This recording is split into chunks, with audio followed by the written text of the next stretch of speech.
At exactly 4:15 on January 10, 2026, the North Atlantic turned into the center of a high-stakes showdown. The Russian flagship Admiral Gorskov fired the weapon known as Zircon without warning and without any attempt at de-escalation. In an instant, a hypersonic trail of fire was racing toward the British support vessel RFA Tide Force, locked in the sights of the Russian Navy. There were only 47 seconds left before it reached the projected impact point. For the British crew, that was barely enough time to register the bright mark on the radar and understand a chilling reality. At that speed, their defensive options were almost non-existent. Moscow intended the launch as a message, retaliation for the seizure of the Marinara, and a clear signal that Russia believed it could pressure NATO whenever it chose. But as those final seconds slipped away, a far more dangerous truth began to take shape. The Russians believed they were in control of the chase, never realizing that an unseen U.S. Navy presence was already moving into position. In a matter of moments, the side that thought it was pursuing the fight was about to find itself under pressure in a scenario no one had fully predicted.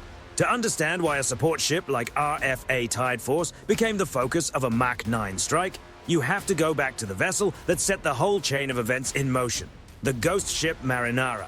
Its capture was not a random success. It was the result of a 4-month pursuit aimed at one of the most critical assets in the Shadow Fleet, a network tied to covert oil transfers. What made the ship especially difficult to catch was the way it kept slipping past surveillance.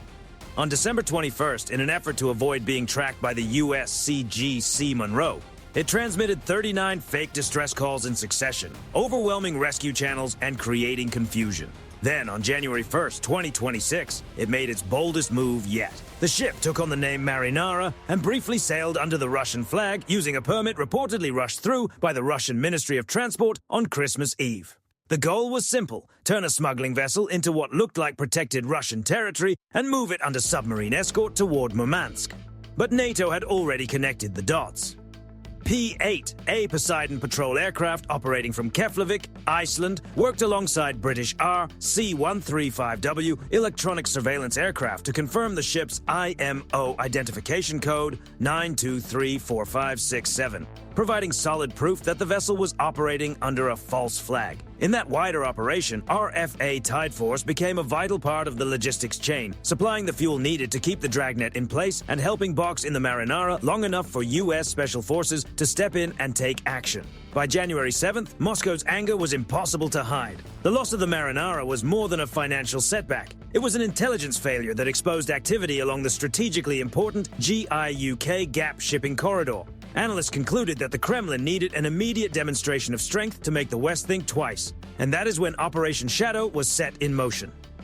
On January 8th, the destroyer Admiral Gorskov and the Yasen M-class nuclear-powered attack submarine departed from the port of Severomorsk. In a NOTAM-style notice sent to international maritime authorities, Russia described the mission only as a technical patrol, but what unfolded at sea suggested something far more serious. The vessel selected was RFA Tide Force. Displacing 39,000 tons, yet capable of only 27 knots and equipped with just a handful of 20mm self-defense guns, it was an ideal target for Moscow to apply pressure without expecting a meaningful response. During the night of January 9th into January 10th, British sensors began picking up signs of electronic interference. The electronic warfare suite aboard Admiral Gorshkov released a wideband jamming pulse, cutting the British ship off from satellite communications. Then the situation grew even more tense. Electro-optical systems on the British vessel recorded a Russian K-27 Helix helicopter diving in, low and carrying out an aggressive close pass. Its searchlights were aimed directly at the deck, forcing Tide Force to respond with protective countermeasures, including flares and chaff. Experts later assessed that the Russian move had two clear objectives. First, to apply psychological pressure, and second, to provoke the British ship into exposing its defensive radar frequencies for intelligence collection. Then came the most alarming signal of all. British passive sonar picked up a sharp metallic sound from below, a sign that the Yasen M submarine had opened its torpedo tube doors, effectively blocking any easy withdrawal. At the same time, a calm Russian voice came over the international channel. "Zircon loading, Mach target 20 nautical miles ahead. NOTAM confirmed, 47-second countdown, maintain course or face consequences." In other words, Russia was not planning to hit the British ship directly, but it was prepared to send a hypersonic weapon into the water right in front of it. For any captain, that is a nightmare scenario. And when you look at the balance of technology, the danger becomes even more obvious. Tide Force had only a phalanx CIWS, a system originally designed in the 1980s to deal with far slower airborne threats. Zircon, by contrast, was closing in at Mach 9. The gap in capability was enormous, so the real question is impossible to ignore. With the technology available in 2026, does NATO have any defense system that could realistically stop a Zircon, or would such an attempt be almost impossible? While that debate was still theoretical, a third factor appeared and changed everything.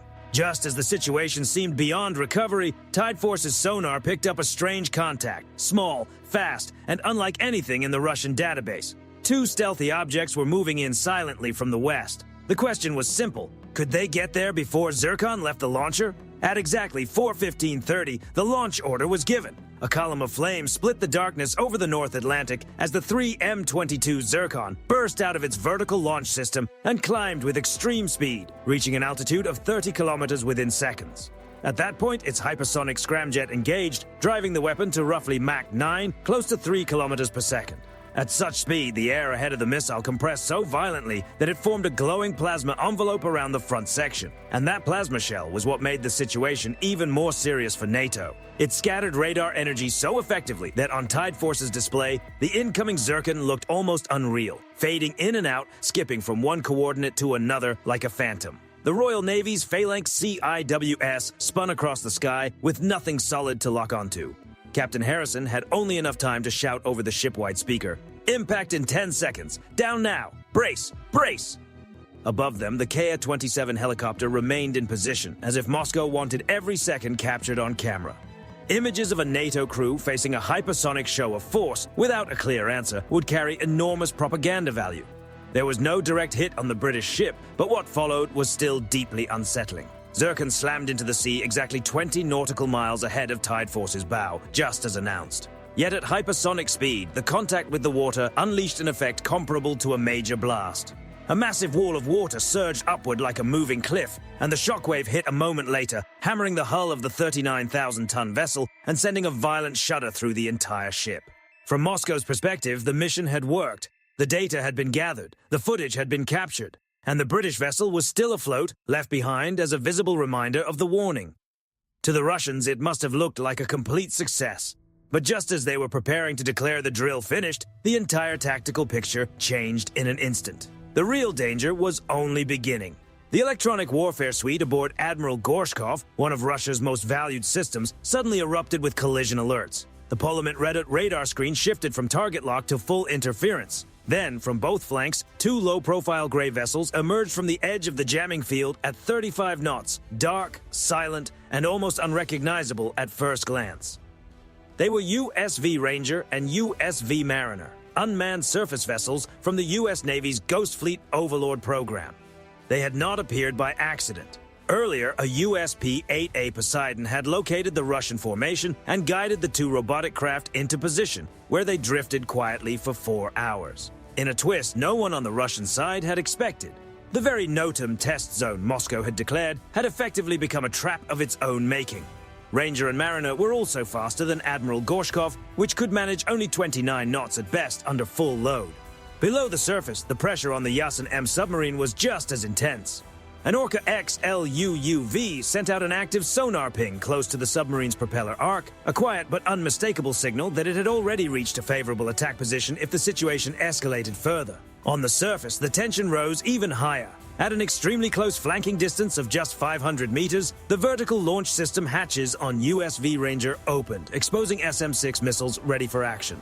Then, an automated American voice cut across the international channel, calm and precise, fully aligned with the rules of engagement. Russian Warship 41, weapons locked. Auto defense sequence armed. Change course 030 immediately. Those were likely the longest 30 seconds of the Russian captain's career. At that range, with only 500 meters separating the ships, the massive Admiral Gorshkov was effectively pinned in place. At that distance, Zircon and Kaliber missiles were practically off the table. They need several kilometers to arm properly and stabilize their flight path. Launching them from so close would turn them into little more than uncontrolled masses of metal, and worse, the blast fragments could whip back and damage the Russian ship itself. That left only the ship's guns. But even there, the odds were brutal. The turrets would need 5 to 10 seconds just to swing into position and lock on. The Aegis systems aboard those two robotic vessels could react in milliseconds. Before the Russian guns could even begin a full response, 24 SM-6 missiles could have riddled Admiral Gorshkov's upper structure from end to end.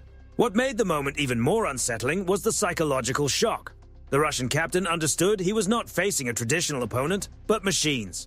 They felt no fear, had no families waiting for them, and no instinct to hesitate under pressure. If he ordered the first shot, Russia would be seen as the side escalating against American naval assets.